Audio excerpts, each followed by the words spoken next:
Hello, everyone, and welcome to the second day of Virtual World's Best Practices in Education. We start another exciting day here in Second Life, but we'll spend the second half in Avacon Grid this afternoon. This morning, our featured presenter is Pam Broviak. She is a licensed professional engineer experienced in municipal engineering and public works. She manages the Public Works Group, an online resource offering information related to public works, government, and social media. Some of her most recent work has been focused on leveraging online tools to develop education and training materials for professionals and citizens. She also works as a project manager for the Illinois Department of Transportation. In the past, Pam has worked as a public works director, city engineer, building inspector, editor for Public Works magazine, and as an instructor teaching CAD at a community college.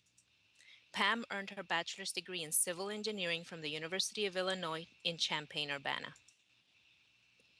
She is a member of AWWA and APWA and is a Level 4 Public Works Leadership Fellow in the APWA Donald C. Stone Center for Leadership Excellence in Public Works. Pam will entertain questions at the end of the presentation if time permits.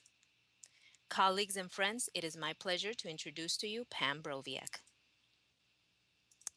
Hello, everyone. Thank you, Letty, and welcome to Reconstructing and Navigating the Crossroads of Community. As Letty introduced me, name is Pam Broviak, and I am a licensed professional engineer in the state of Illinois. I currently work as civil engineer for the Department of Transportation in Illinois. And in addition to my day job, as Letty mentioned, I manage the Public Works Group, which is an online resource for public works professionals. My career in civil engineering spans more than 30 years, most of which have been spent in local or state government, focusing on the planning and support of communities. My experience with Second Life began at the end of 2006. And if you check my avatar res date, you'll see I created this avatar only about a month after my first entry into Second Life. And that's pretty much how long it took me to start to really get it. I have to admit that this is probably one of the most challenging presentations I've given as an engineer. It follows none of the traditional thought processes or standard topics an engineer would discuss. And because all of us in Second Life and other virtual worlds are still in the process of redefining and rebuilding the ideas of community, there's not really yet a clear path or definitive direction I have to offer to ensure our success. But I am going to try to do my best to pull some ideas from our offline community building efforts and touch on how these have or haven't been adapted to our digital space. And I'm going to try to convey as best I can how a virtual experience can change our traditional professional paradigm and offer what insight I've gained into how we can best leverage the ideas and opportunities we have here to improve not only our online experiences, but also our offline worlds and lives. So now that the introduction's out of the way, let's get started. And let's go back to nearly the very beginning. Traditionally, the launch of new civilizations and their immediate evolution has rarely been a well thought out or planned and organized process. People were thrust into their new world with little understanding of what to expect or how to leverage resources to best meet their needs. And because people are driven by Maslow's hierarchy of needs, at least in the physical world, the first order of business was really all just staying alive. Often, when several people found themselves together in a new environment, there was also initially little to no cooperation between them. So each activity sometimes led to duplication of efforts or an inefficient use of resources. And when viewed collectively, this type of individualistic community presents itself as inefficient, low performing, and frankly chaotic. But because everyone has such basic, similar goals of staying alive and staying safe, it just makes sense that people who find themselves together eventually end up realizing it might be a little easier if they work together to find and prepare food, help to keep each other safe, and in doing so, provide support to each other. And for this to work well over an extended period of time, an agreed upon set of rules must usually be established. People also tend to recognize individual skills and assign tasks to community members that best align with their strengths.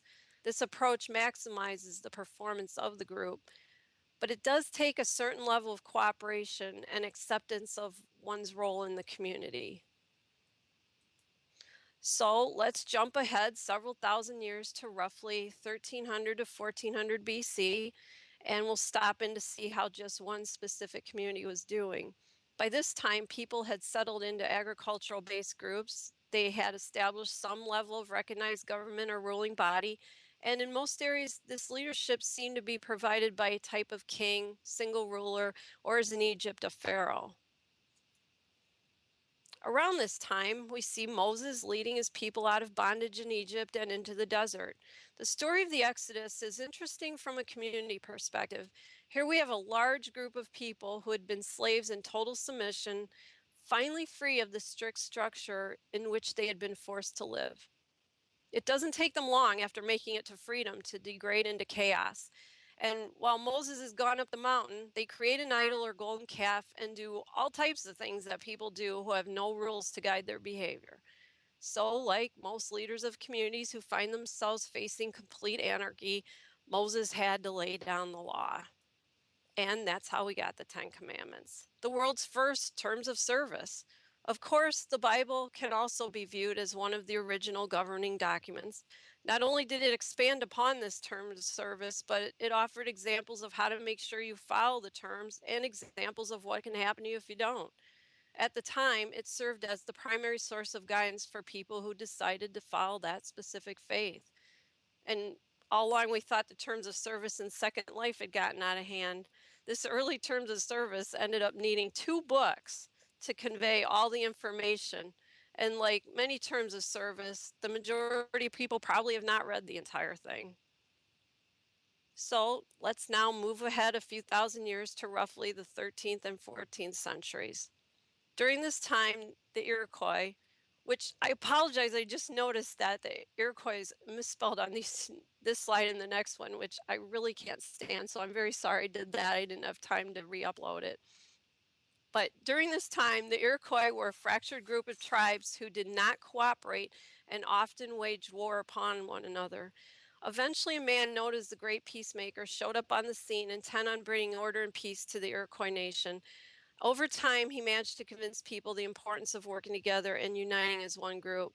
And this success resulted in the formation of the Iroquois Confederacy. An interesting side note is that the legends of this man describe him as the son of a virgin and a prophet, a common theme or founding story up to this point for some communities. Once peace was achieved, the community could better focus on moving up the hierarchy of needs. They now had the essentials of life secured and were safe from regular warfare. And while they might have previously been able to move somewhat up into the love and belonging level, it had been restricted to their own tribe. So, with these threats and concerns no longer pressing, they could safely develop friendships and family connections along with sexual intimacy within a much broader community. The Iroquois also have a legend of the Tree of Peace, which further reinforces love and belonging with its offering to shelter those who uphold its teaching and virtues of peace. It's said that the tree shelters all who are committed to peace. The roots of the tree are said to stretch out in the cardinal directions and are called the white roots of peace. Anyone who commits to the great law of peace is told they can trace their own roots to this tree and take refuge there. With their basic needs met, safety secured, and established path of belonging, the Iroquois were positioned to move to the next level of the triangle.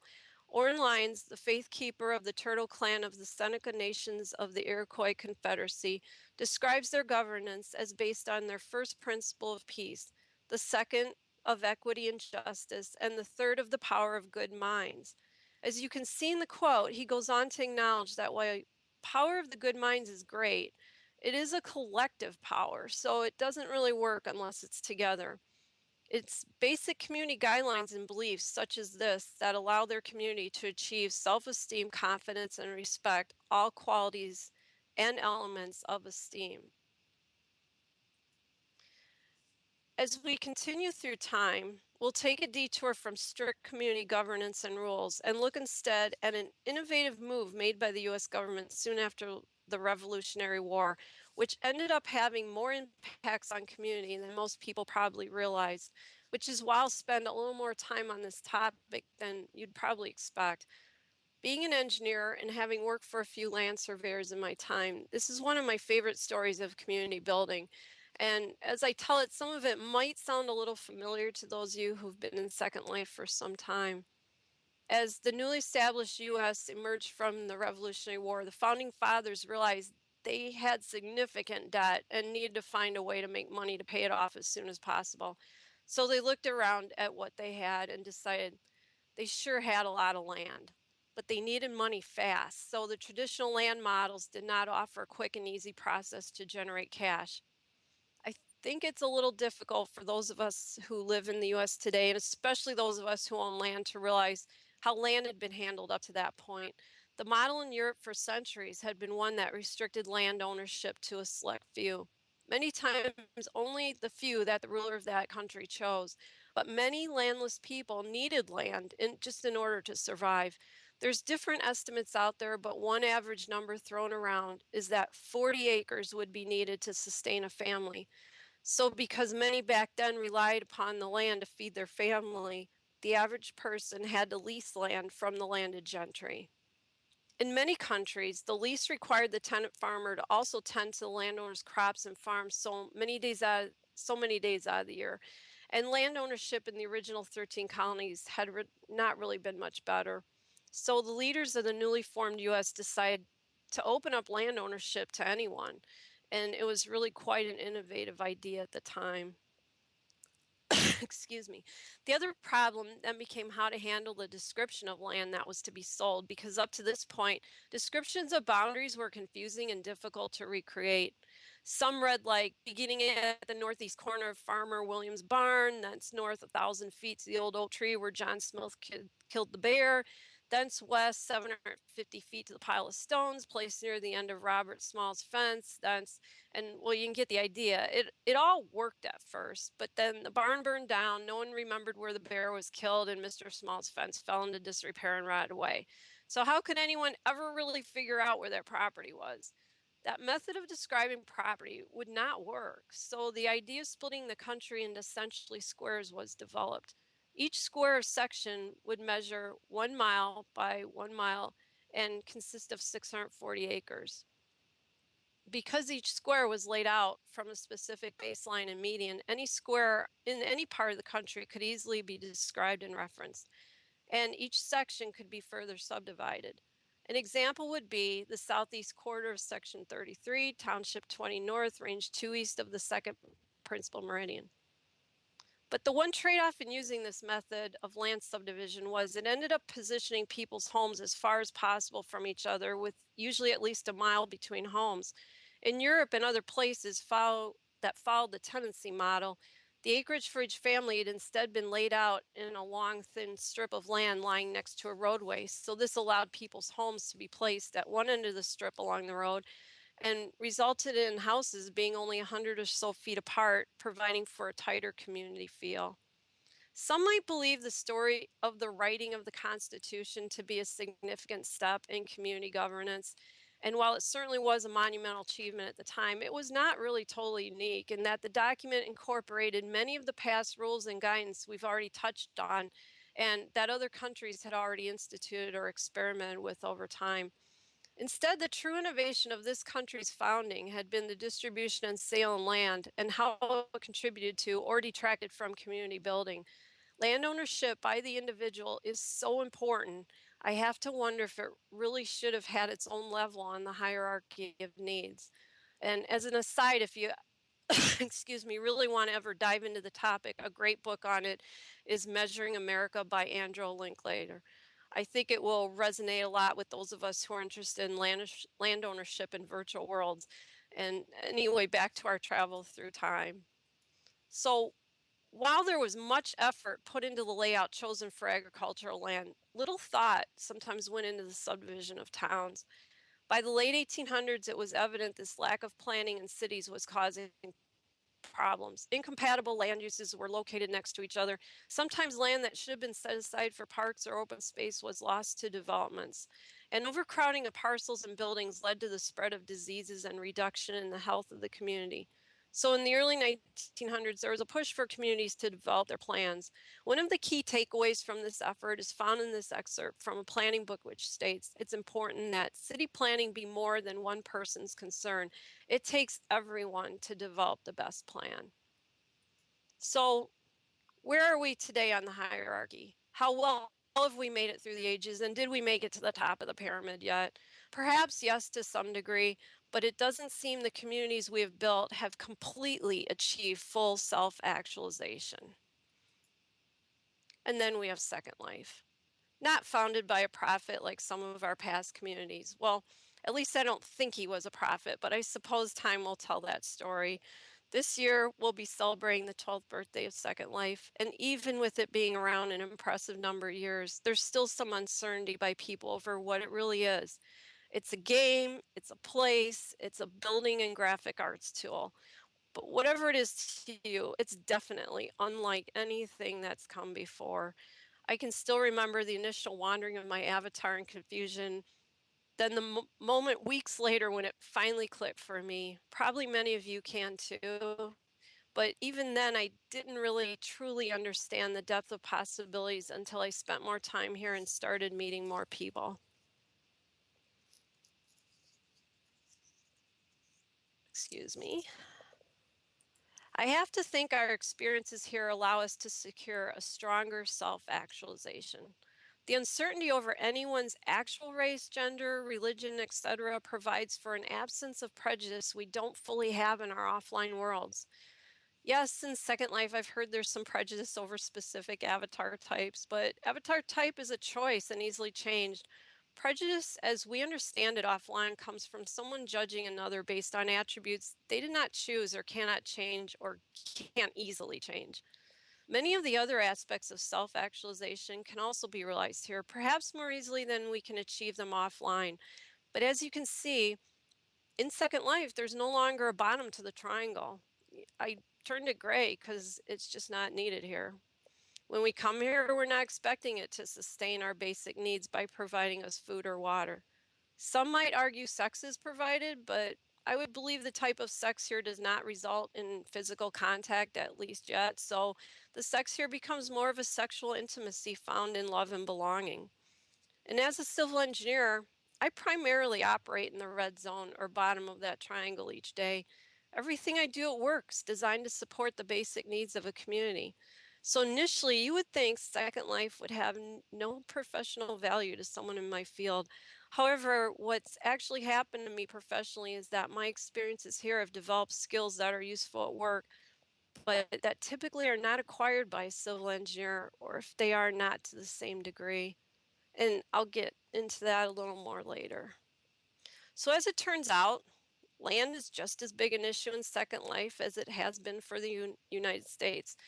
Here's a map of the original 16 regions with which we're probably all familiar. And then here's a slide showing land sales, which are designated by yellow on the map. For those of you who follow the land issue in Second Life, it's probably no surprise that in every survey taken, land and its costs and impacts to our experience here are always some of the most important topics of interest. The ability for us to own land in a digital world or have our own space over which we have control seems just as important to us as it is offline. It's been interesting to see other virtual worlds, even those that are more typically thought of as true games, begin to incorporate this feature. The recently released a Landmark started out with it, and the recent release of World of Warcraft added garrisons. So, as we plan our digital worlds and lives, it's vital to keep in mind the importance and impact of land ownership and individual space to our virtual experiences. This screenshot of somewhere in Second Life in 2007 is an example of the chaos that can ensue when there are no land use or zoning rules or guidelines.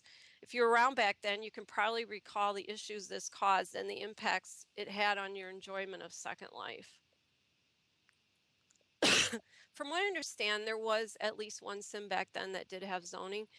And there were eventually other private sims controlled by either one person or entity that were themed or zoned, and the building controlled by the sim owner. And eventually, as Second Life developed, more themed or zoned areas were created and encouraged. This is a screenshot of Bay City, which opened in 2008. Finally, in 2009, adult uses were addressed and specific areas zoned for their use. So at this point, just like offline, zoning was and will most likely continue to be an issue that needs to be addressed in any digital development. I want to touch on the other aspects of Second Life that are fairly robust and have a lasting impact on anyone taking advantage of what they offer. As most of us are aware, there's quite a cultural sub-community. There are artists of all types in residence and sims dedicated to just displaying their art. We also have international communities that display and promote cultures of different offline regions of our offline worlds. Obviously, I don't have to tell this crowd how much education in Second Life has impacted many of us here. And the digital economy provided by the tools, the creators, and the consumers is just impressive. Many people rely on the economy here to make a living or supplement their own income. Of course, recreation is an obvious benefit of Second Life. It does look like a game and it has gaming elements. So it's no surprise people visit to hang out and have fun at the many types of venues available. We also have several well-established media outlets, a full music industry, and an incredible venue for conferences and meetings as we have for this one. These elements of our lives here all contribute to supporting our community, and most likely, along with the friends we make along the way, are the reason we continue to return and want to spend time here. So, how does an engineer like me leverage all this to enhance my professional career, skills, and work? And how can a place like Second Life make an impact on what I'm designing and building offline, particularly when nothing I do or build as a civil engineer is needed here? Well, as a graphics and building tool, Second Life has provided me and the other engineers I know a tremendous opportunity to easily create our designs or concepts in 3D and to even develop professional looking exhibits to use at public meetings to convey design ideas. Second Life also provides a comprehensive and engaged framework in which to learn. There's also the opportunity to role play customer service and management situations, safety concepts, conflict resolution, and emergency response efforts, along with other types of operational activities in which we need to be trained. But how can watching a community develop over the years in a space that doesn't rely on physical infrastructure make me do a better job at building it and supporting an offline community? What I've realized over my last 8 years in Second Life is that interacting with all of you and what you've built here has taken me up through the pyramid, not just as a human being, but surprisingly enough, also as a civil engineer. And I want to emphasize the upper regions of the pyramid are not normally a place engineers would professionally go in executing engineering designs or implementing ideas. We're just not taught to approach things from any other level than the area of the triangle I'd shown as the red zone. If anything, perhaps we may move into the orange or safety zone. The idea of engineering from other zones is not an easy concept to convey to others who've not been here. It's not even something I'd realize happened to me until a few years ago when I started to have non-engineers I work with telling me I'm not like a typical engineer. Now, I knew it had nothing to do with me. I very much was trained and mentored as a traditional engineer. So after this continued to happen, I had to finally ask myself, what's changed? And then realize my time and experiences in Second Life have impacted my approach and design making skills, decision making skills as an engineer. My time here has made me more aware and understanding of what a community is, and which is I've realized is really important. How can I do a good job meeting the basic needs of my community if I don't even know how they function as a group and why, and what rules and motivations drive them? And this is where the disconnect would often come into play before, because an engineer will design and think what they think is right. then be surprised when the community makes it clear the design is nothing like what they want. It also comes into play when competing for scarce public dollars. Without understanding a community and its priorities, it's almost impossible to do a good job allocating dollars to the right improvement. Watching our community develop has also given me better definition and understanding of how the hierarchy of needs drives community development and why some engineering ideas work and some do not. But what I've also realized is, at least for me, the hierarchy of needs is no longer really a pyramid. Instead, it's morphed into a type of circle where the lessons and experiences flow between worlds. With this model, we can also take what we learn and what works in our physical lives and use these ideas to sustain our digital space. As we continue our digital development, we can ensure the rules we follow are reasonable and necessary, contribute our skills and abilities to the community, and work collectively and cooperatively to maximize our performance and efficiencies, and provide the framework and tools to help us all move up the pyramid, or rather around the circle. In the end, at any point in time, we are a city of roughly 50,000 people following a specific set of rules or governance established by Linden Lab. And like most the people in cities, we also follow a more informal code of behavior the communities develop based on the environment in which we interact. Just like what happens every day in our offline cities, some of us commute here to work or to attend classes. We hang out with our friends, nod to our acquaintances, even if it's only through a quick IM. And some of us might even be looking for that special someone. But what makes us different than a regular city is that each of us is a potential connection to our offline communities or places. Like the roots of the Iroquois tree of peace, we can be a conduit between this world and our offline world. And if we choose to do so, we can channel the positive energy, thoughts, creativity, ideas, and even love and friendship we find here to those with whom we physically interact, and then return the benefits we derive from our offline worlds to our lives here. We can do this in our professional or personal circles. It really is a tremendous gift we have here that we can share with others and with our individual offline communities. It is entirely our choice to decide. Each of us needs to ask, am I going to make the most of the skills and insight I've gained here by channeling them to my own physical spaces and the people with whom I interact, and then return my offline lines to improve my digital life? Imagine the impact that 50,000 roots can make. And that's what I have. Thank you for your time and for all of your contributions. You've definitely improved my life, both personally and professionally. If you have any questions, I'd be glad to try to answer them. Thank you, Pam. That was wonderful. Actually, I didn't know any of that. Anybody have any questions? You can post them on local chat, or you can send them to me.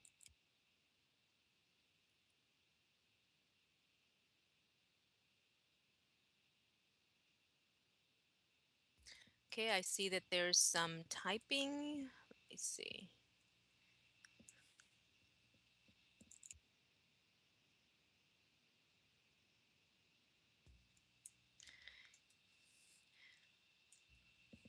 Oh, somebody is interested in seeing the pyramid slide again. Could you show that, Pam, on the Sure. slides? Okay, thank you. Yes, as an educator, I'm familiar with Maslow's needs, but I really enjoyed how you set it up to talk about how this also impacts the way we create community. So that was really interesting how you kind of created that connection. Um, so I really liked it. Thank you. Oh, there it is. It's The pyramid is on there. it's really something that I've come to think a lot about lately, because I was at a management class and they showed how to properly manage, you need to understand these are the basic drivers everyone has. And then I started realizing that applies to our community too. And for us to improve our space here, it's really all about figuring out how we want to move through the pyramid. We're all trying to get to that top. And what can we really do here? The things we're doing here to improve our virtual space should address those different parts of the pyramid. And that's how we're going to be most successful, because that's what we all want.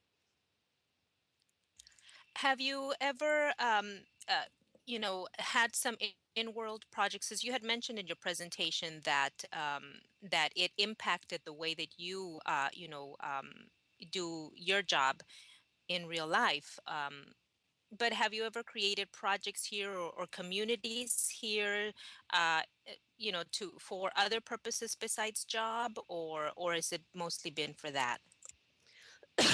From the very beginning, my main focus on coming here was for professional reasons.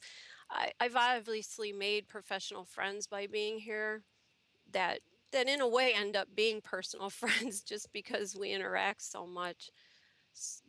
Most of my efforts, I guess, have been targeted professionally, and then, like I point out in the presentation, it's interesting how that turns into more of also a personal enhancement. It That's what Second Life has shown me, is it's really difficult to have professional and personal be separate. They really, to do the best job in both, they need to mesh together. Great. I have a question from the audience. Do you think the ability to create copies of regions or sims, as Abby promised, is it going to impact public and private land management?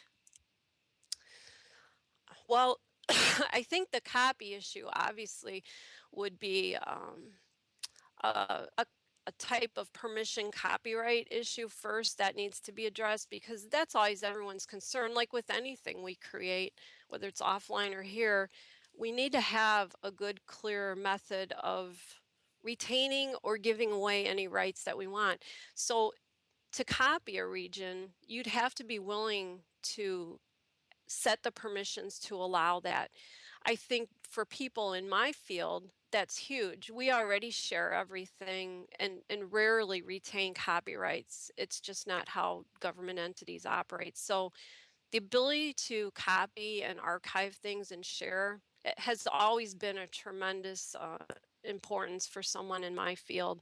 For someone who's more in a private type entity or concern, I think they're going to want a better way to retain the ability to keep their copyrights, to not allow people to take copies. Thank you, Pam. That was an interesting question, actually. Um, any other questions from the audience?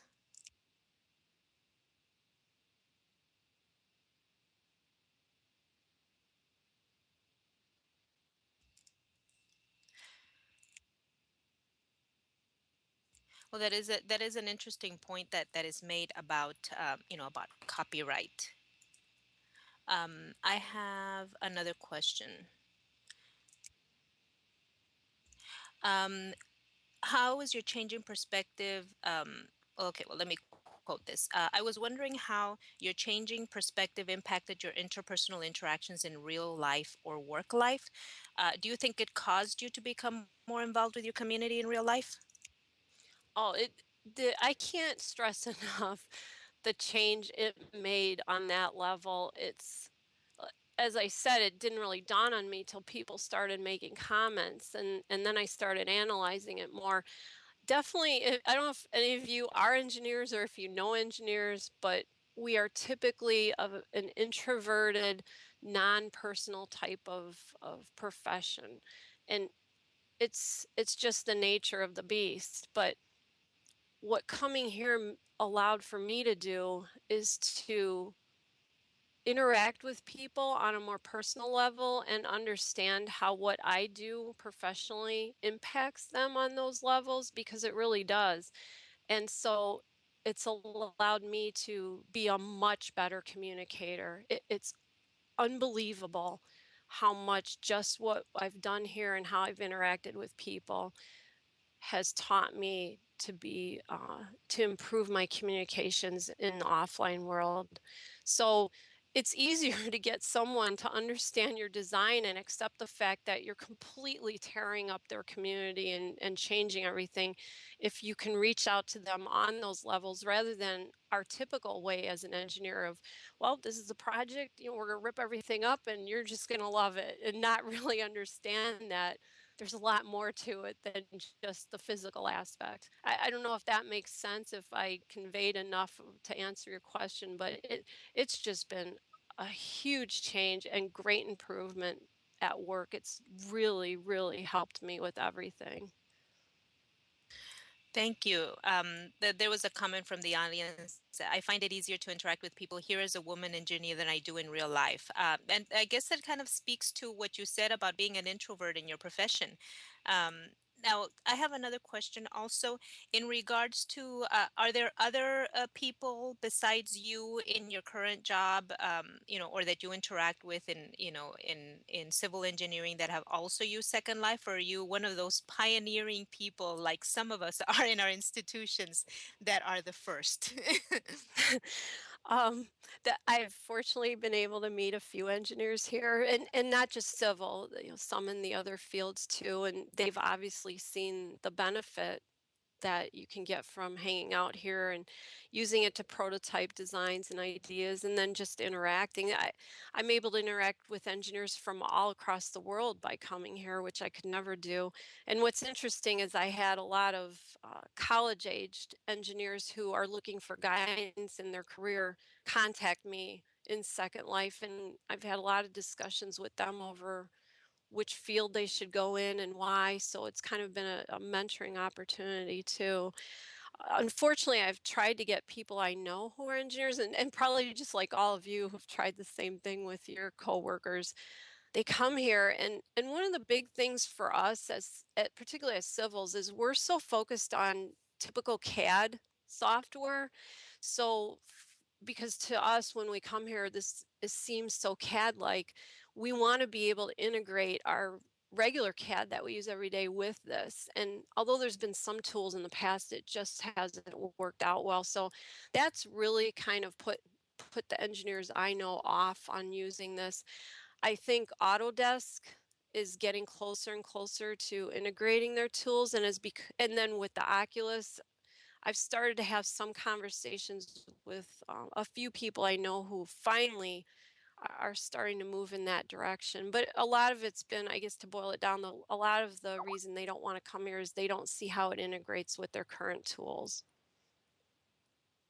Again, hopefully that does change for the new platforms. I think it really will. There's a lot of hope on the horizon. Yes, that's true that there is a lot of hope in the horizon. You mentioned mentoring, some informal mentoring, with some college students, and I know that you've taught also in community college. Have you used it in your courses to teach, or just in the informal mentoring? Well, I stopped teaching the community college class before I found out about Second Life, so I wasn't able to use it in that one. But I have used it, excuse me, in presentations, particularly to make graphics or to demonstrate ideas.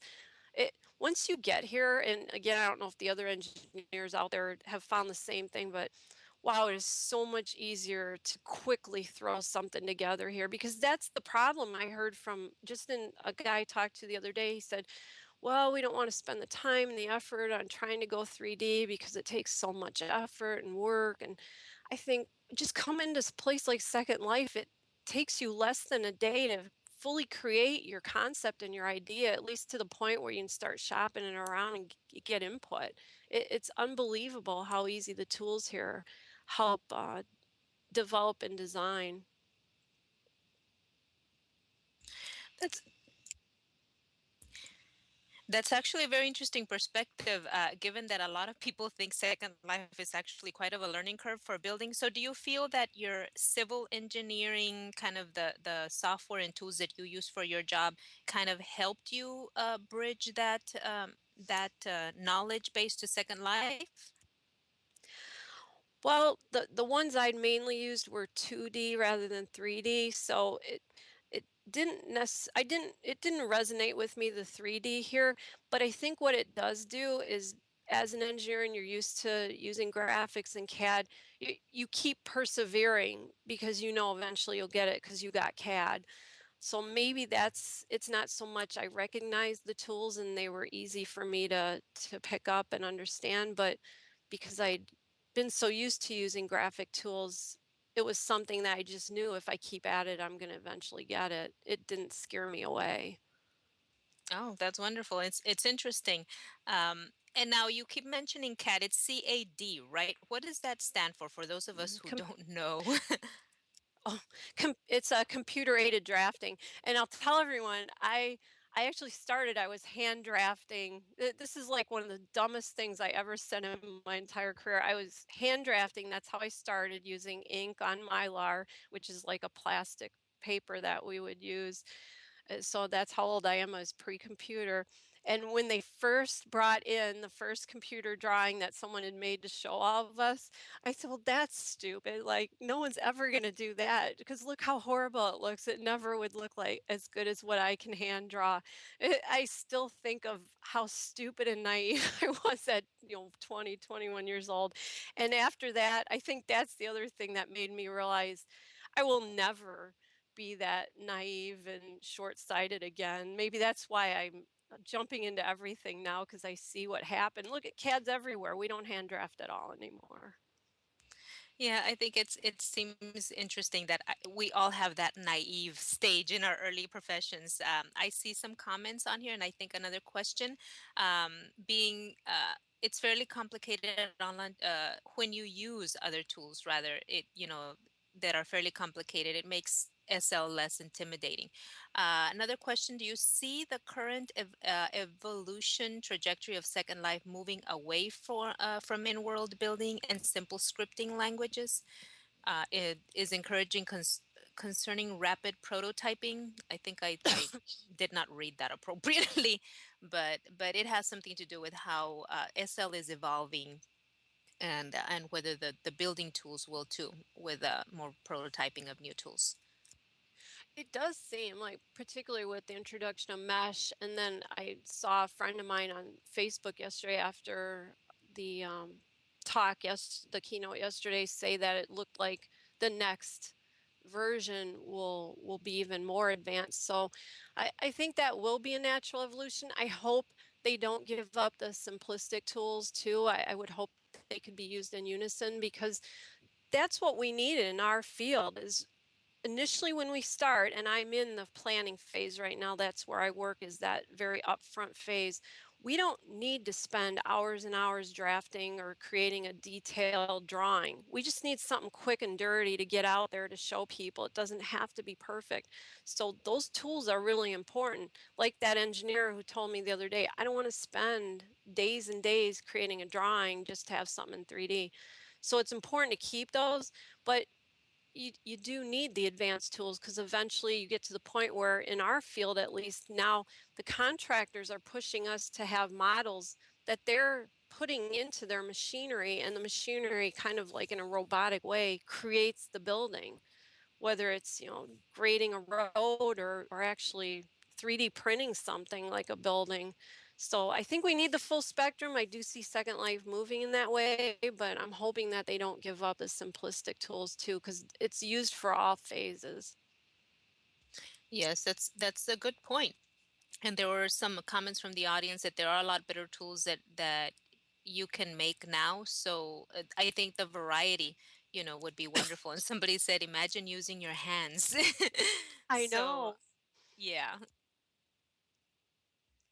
I So think the immersive part of it too is going to be huge. Of course, I think everyone here probably agrees with that. That is what will probably finally get people to pay attention because to be able to immerse yourself in a design is unbelievable. yes, it's absolutely true. And I think Abby did speak a little to that idea that they're trying to kind of uh, blend both the easy and of course for the designers, the more complex things. Any other thoughts or questions for Pam? We still have a few minutes left.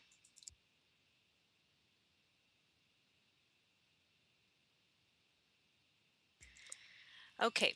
Um, I think this is I think this is all the questions we have. Um, this was wonderful presentation, Pam. This was a very interesting perspective. We have some really, good comments from the audience as well. Thank you so much for being with us today. Everyone, thank you very much. We have another exciting day today. So I hope that you're able to take in some of the sessions. This was wonderful. Thank you so much, Pam. Thank you very much. Thanks to everyone for today and for all the last 8 years.